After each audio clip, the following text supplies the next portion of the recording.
हाँ तो हमारा आज આપણે જઈ રહ્યા હતા ઘડીવાર બાબા તો આપણે આવી ગયા હતા નાગદા ચંબલ નદી पे देख लो कितना खतरनाक पानी जा रहा है। हाँ तो दोस्तों नदी देखी આપણે નીકળી ગયા હતા नागदा थी और हमारे रास्ता में कालो धन मिलियो। तो दोस्तों थोड़ा सा आगे आए ने पानी बंद हो गयो तो हमें हो जो के रेनकोट खोल दा तो हमारे रेनकोट खोलीने बैग में मिली और अबे हमें आ गया था मेहतपुर और मेहतपुर थी हमारे बाबा के चढ़ावा थे घड़ी ली थी। हाँ तो हमारा આપણે आई गया था घड़ी वाला बाबा के यहाँ। तो अभी हमें ये रहता घड़ी वाला बाबा का दर्शन करवाने। काफी घड़ियां टंगी है यहाँ पे और काफी लोग भी आया है दर्शन करवाने। आप सब भी देख लो। हमारे तो घड़ियां देखी देखी दिमाग चकरी हो।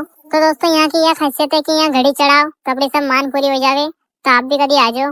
और बाबा का दर्शन करवा के बाद में हमें मंदिर का पीछे आया तो हमारे देखो कि इतनी सारी घड़ियां पड़ी थी कि यहाँ ट्रक भर लो। हाँ तो दोस्तों अभी हमें ये रहता घर की तरफ और थोड़ा सा आगे आया पानी मंडी गयो तो हमें पेरवा लगी गया रेनकोट।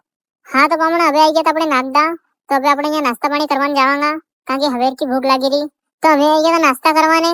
तो नाश्ता કરીને अभी हमें जा रहा था खाचरोद की तरफ। थोड़ी बहुत देर में हमें खाचरोद चले जावांगा। तो दोस्तों मैं आ गया था खाचरोद।